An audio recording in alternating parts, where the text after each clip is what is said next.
I spent a lot of time with Hobo Hickman. Hobo was I guess he would be the area manager for Stark Brothers Nursery. And I picked prune grapes, picked cherries, and we picked cherries kind of different. Uh, we spread big tarps out underneath these big trees.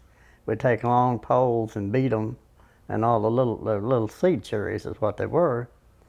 And they'd fall down on the tarp, and we'd bring them back to where part of the school is right now on the corner of Double Springs and I can't think of the road, but we'd put them in a big vat of water. It'd float all the leaves and sticks, and then we'd scrape them all off, put them on squares with hardware cloth or little, I guess it'd be 1/4-inch hole screen. And then we'd sit there and rub all the cherries out, and there was all the seeds out, and there was an old house there, and we'd take the seeds and throw them in there and let them dry, and then send them to Stark Brothers in Missouri. I mean, all my 9th, 10th, 11th, 12th grade, we'd work during the summertime. Sometimes in the winter when we was off, it'd be pruning grapes. We did about everything for Hobo to do with the grapes, the cherry business. The cherries, the seeds, they'd plant the seeds, and then they would graft apples or cherries or whatever they wanted to those seeds because of the root system that it had was much better than the original trees, so they'd graft them on. They taught us how to graft, and I guess that would be about it. This mostly during the summertime after I graduated, went to school. And in the summertime we'd haul hay. At home we didn't do much other than play with the dogs. We tried to get out, and at the time our main fun was getting a couple of old oil cans and stomping on them and walking on the oil cans. We'd had an old metal hoop and a little face at the bottom, and we'd roll the hoop up and down the streets, and had some really nice toys. But home, we just, I guess like everybody else at the time, was poor and didn't know it. Earliest I remember would be playing on the creek down underneath the bridge. We'd hunt crawdads. Right behind the Rika White's store, there was a little puddle there. It's water about maybe knee deep. That was our swimming pool. But home, we just all the kids get together and we just run. I guess J.D. Phillips was beside the Baptist church. The other stores would be McNeil's grocery store, and the other one would be Rika White's grocery store. J.D. Phillips was a Exxon service station grocery store, sort of like a 7-Eleven. J.D. he was kind of hard to get to know, but we spent a lot of time aggravating him, I guess, as kids. We'd try to find something to aggravate, and Miss Sue McNeil, she'd kind of like our mother, I guess. When we worked for Stark Brothers Nursery, I don't think we ever saw a check. Hobo would just bring the checks down to Miss McNeil, and we'd sign the back of it, and if we had anything coming, well, she'd give it to us, and if we owed her more, we'd try to catch it up on the next payday. And Rika White she knew everything in town. She was a local newspaper, and she'd keep us posted, or she'd keep everybody posted what we was doing and who was doing it. And I'd sit down there on the mornings and watch the bread man come in. He'd leave his bread in a little bread box outside. And sometimes I would come to Prairie Grove, Cane Hill really. My grandparents lived out there, and I'd catch a bus there and ride out to Cane Hill, and they'd drop me off. And then they had the post office, which across the street was Russell Brawls. Russell and I became real good friends. In his later age, I'd I drove a lot, and we'd go to different Masonic organizations around in Little Rock or wherever he wanted to go. I'd take him, and he thrived himself on telling tales on me.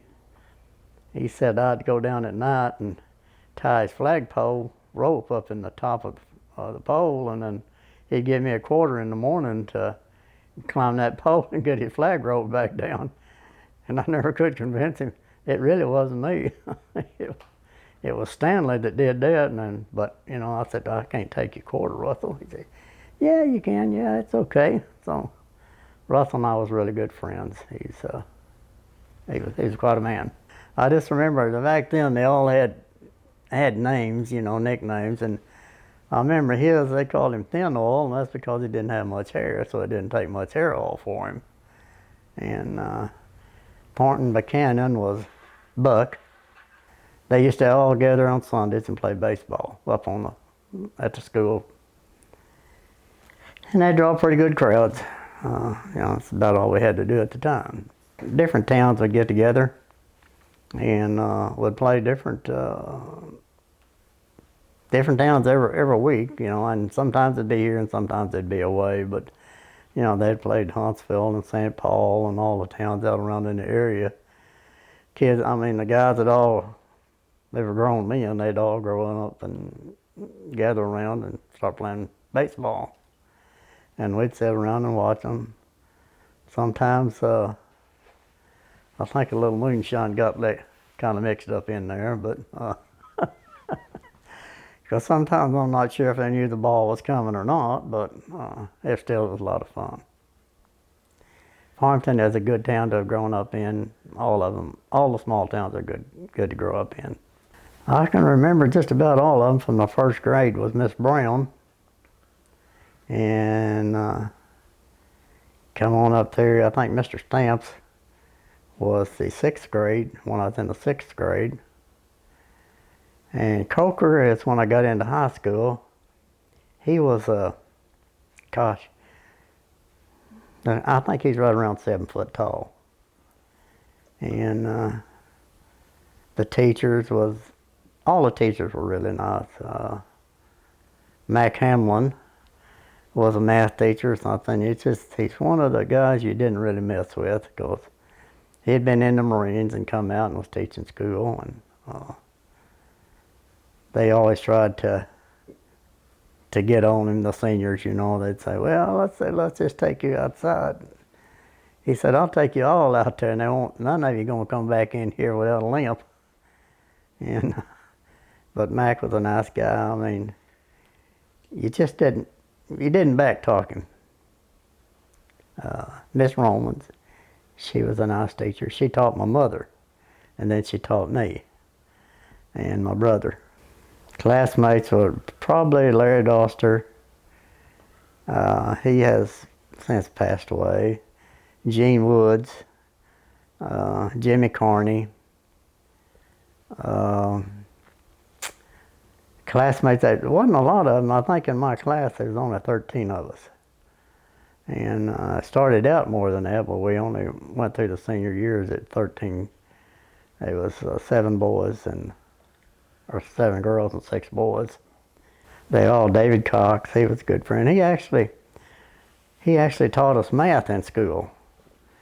He knew math forwards and backwards, everything. He knew more than the teachers did, and they actually hired him to teach math sometimes. We had basketball where there wasn't not enough. They only had 5 that played basketball. And we'd go to play different games, Winslow and around. A lot of times we'd have to borrow, if somebody found out, we'd have to borrow one of the guys from the other town to go ahead and play. But it was nice. I enjoyed it. You know, I don't think I enjoyed it as much then as I do now. Just reflecting back on small towns. You know, we could leave our doors unlocked, you could leave your cars unlocked, you could leave your toys out in the yard. You could walk up and down the highway. One of the things we did just for fun, we'd hitchhike a ride. And we'd be sitting down on McNeil's grocery store on the concrete out there, and if a car, it didn't matter which way the car was going, we'd jump up and run out there and hitchhike. And they'd get us riding, we'd go to Fayetteville, and we'd turn around and hitchhike back to Farmington, or if it was going to Prairie Grove, we'd hitchhike to Prairie Grove, and then sometimes we'd walk back, but there just wasn't a lot of cars. But now, you don't do that now. Football, we didn't have enough people to play football, so we never played. We played baseball. We were brought up in the Baptist, and it's pretty well about where it was when I grew up now. I guess after I got married, my wife was a Methodist, so they switched me to Methodist pretty quick. Well, we'd find a little creek, and if it had enough water in it to hold water, we'd try to swim in it. We'd walk up and down the creeks. We'd fish a little, catch a few perch. We used to call, I guess they still call it noodle, where you'd get in the water and you'd put your hands in under there and you'd walk around and try to find a hole in the back of the creeks and stuff and see if there's any fish in there. And surprisingly, we had pretty good luck at doing that, better than we did with the pole. We did a little bit of roller skating. Gosh, I did some. Well, the bicycles, we had, I think it was Kenneth Shelley, had built a two-story bicycle. And between the Widow's grocery store and McNeil's, there used to be an old set of scales that the wagons and stuff had run across and weigh. There was a tree there. We'd had to climb that tree to get on the bicycle. And when we got off, it usually ended up with a Band-Aid.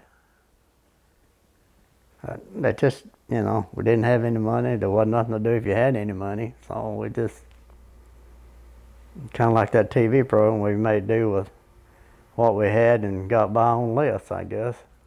We didn't have TV for a lot of years until I probably got 10 or 11 years old, something like that. Had an old Philco, and it was a round screen. Channel 5 out of Fort Smith, if you looked real close, you could almost see a picture. There's just a lot of white snow. And then Joplin came on the line, and with one of the rotaries on the antennas, we were able to pick up Joplin. But and we watched TV a lot then. But it's just, there wasn't a lot to do. We didn't have cars. We were just around town, walk around town, go to the woods, camp out a lot. We did a lot of camping out.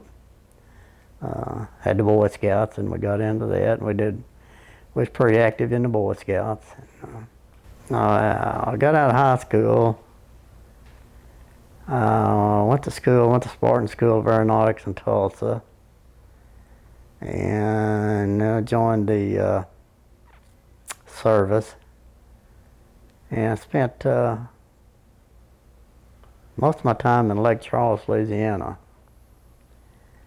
And from Lake Charles, when they closed that base down, they sent me to K.I. Sawyer in Upper Peninsula, Michigan, and we got there in September. I was married, snowing, and I couldn't figure out what a southern boy was doing in a place like that. He had no business being there.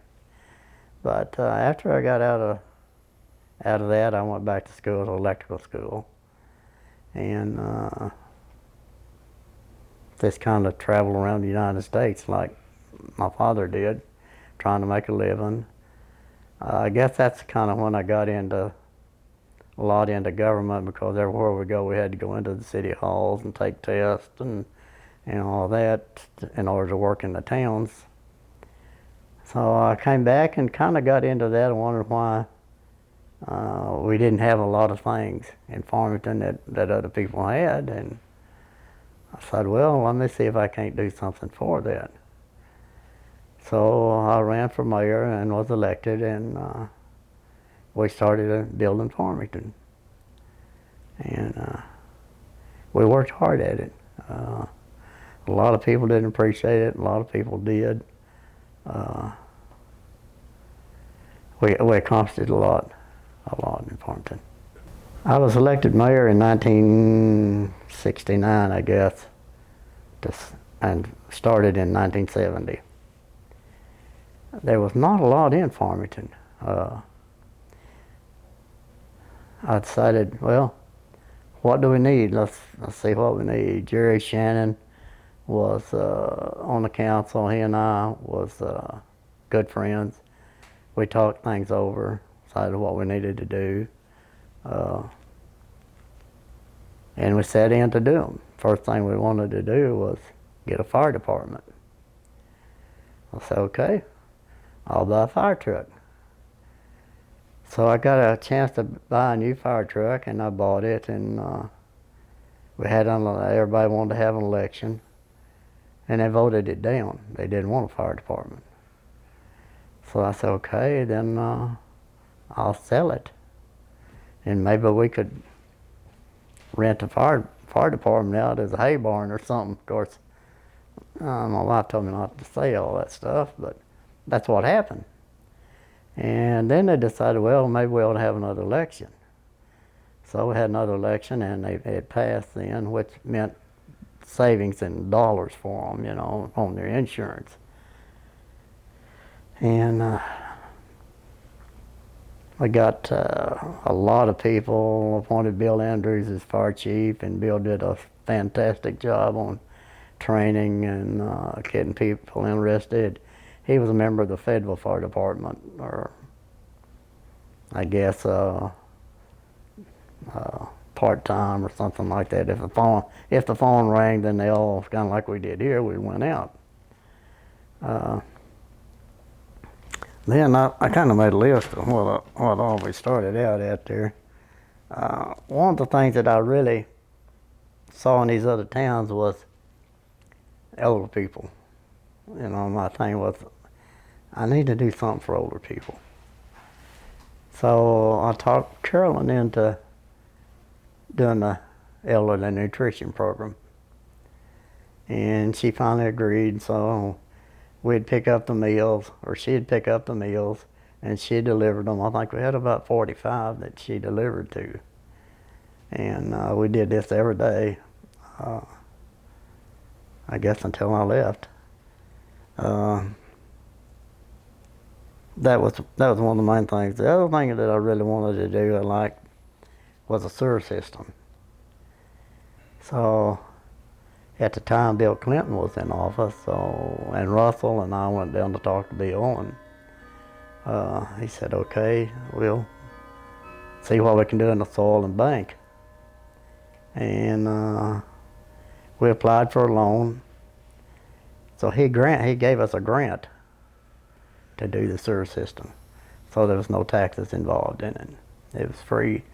We told the people, if you don't have the money to hook up to the sewer system, we'll hook you up. It won't cost you anything. Otherwise, I think it was $45 to hook up. And at that time, $45 was a lot of money. And we got everybody in town hooked up on it. And then we said, well, what do we need to do now? So we did, did a lot of things. We named the streets that weren't named already. We put up the street signs. We paved all the streets. So we needed a sanitation department, so I bought a truck for the sanitation department, started it up. Some didn't like it and some did, but everybody got used to it, and they liked it.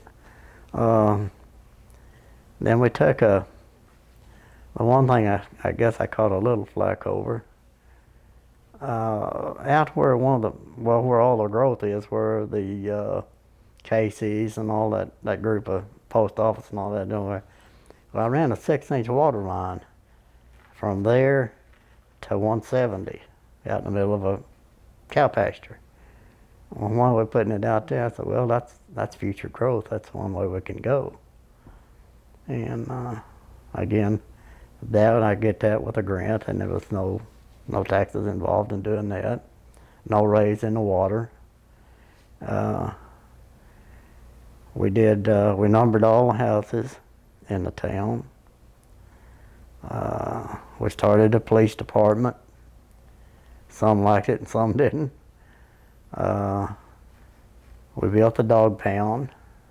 We started a festival, which most everybody liked it, where we had a big to-do, and then on the 4th of July we'd have a big fireworks, and it was really nice. Had a lot of people come out, had entertainers to come out.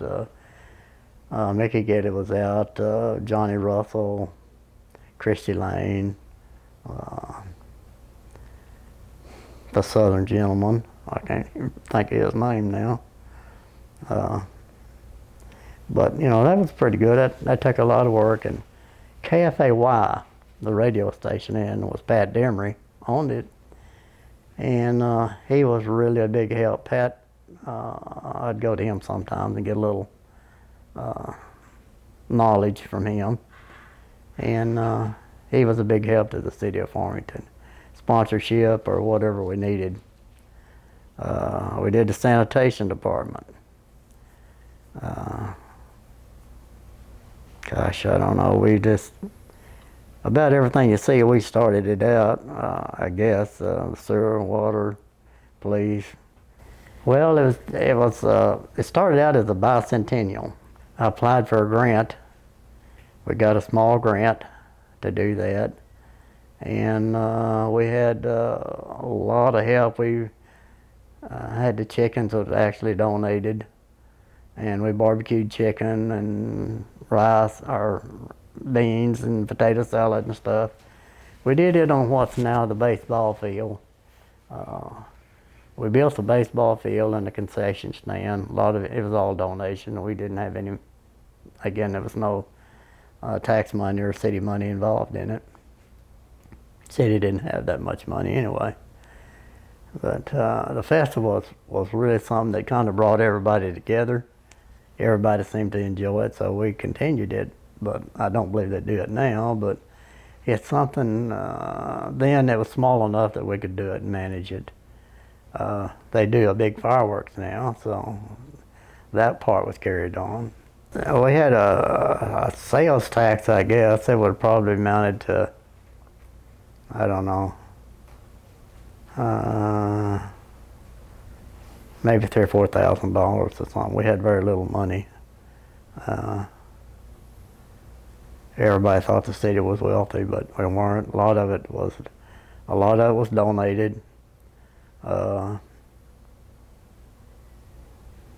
we put the sewer system in, Smitty, he was a plumber, he came in and did a bang-up job for doing all the installation on the sewer. And like I say, if they didn't have the money, we'd just tell them to hook them up for nothing. I think if a phone call cost a dime, we usually had about 9 cents. And it was kind of a funny deal with a phone in that you could call, in Farmington, we could call Fayetteville, just pick up the phone and dial the number. But to call Prairie Grove, it was a long distance. And we never could figure that one out, but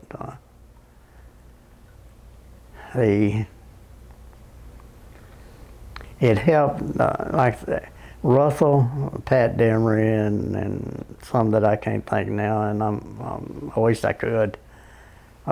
They knew the doors to knock on, let's put it that way. And when they knocked, we usually got something, you know, whatever it was we was looking for. We usually got it for very little or nothing. They just donated. And that's what KFAY did. They just donated to us. All the money that was ever raised went right back into equipment with the fire department. We had kind of an agreement with Prairie Grove. They had the big fire department, the water trucks and all of this, and so we had an agreement with them that they'd come and help, and they did. They were fantastic. Farmington had a fantastic bunch of people that were really dedicated. The only thing that I really had second thoughts about is our training is they set a propane tank on fire and we had to put it out. And none of us was looking forward to that because we knew what propane and fire was. But it wasn't, I guess it was natural gas is what they had hooked it up, but it's on a propane tank until they showed us how to do it. And after they showed us how to do it, it's a piece of cake. So they just take the water, blow the fire back, and when you get the fire back, hold your water on, reach over and turn it off. Oh, that's simple, but your mind and your adrenaline doesn't work like that when you're out there. So the guys in the Farmington Fire Department have really come a long way. They've done a fantastic job. Mr. Cunningham, he was a little kid when he started,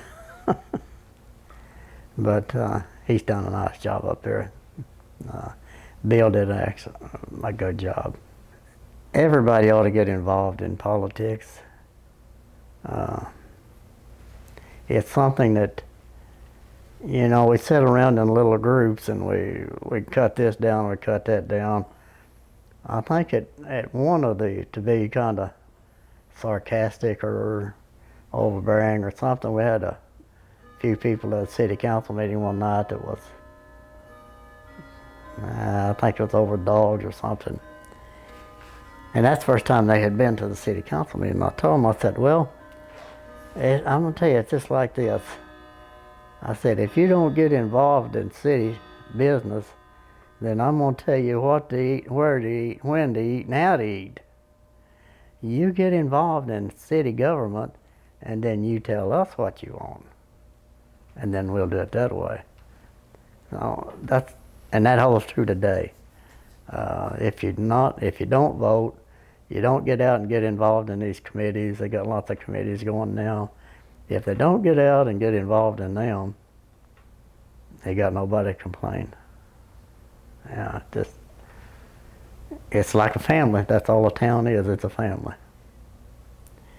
And I kind of think it was Oliver Wendell Holmes that said, taxation is the price you pay for civilization. Decide how civilized you want to be and tax yourselves accordingly. And I'm not sure that's what he said, but that's I'll give him credit for it. But I think that's on one of those big buildings in Washington, D.C. It's wonderful. Nice place to roll. Farmington is a good place. The school system is outstanding. The people, most of the ones that I have met now, are outstanding people. It's a place you can still get out of McDonald's and leave your car unlocked. And you can't do that in any bigger city. I'm not sure you can do that in Fayetteville. But it's a nice place to grow up. A small town is a nice place to grow up. You know people. You know what they need. You know how to help. It's just a nice place to grow up. My favorite thing about Farmington is the memories. They're good memories. It's a nice place to live.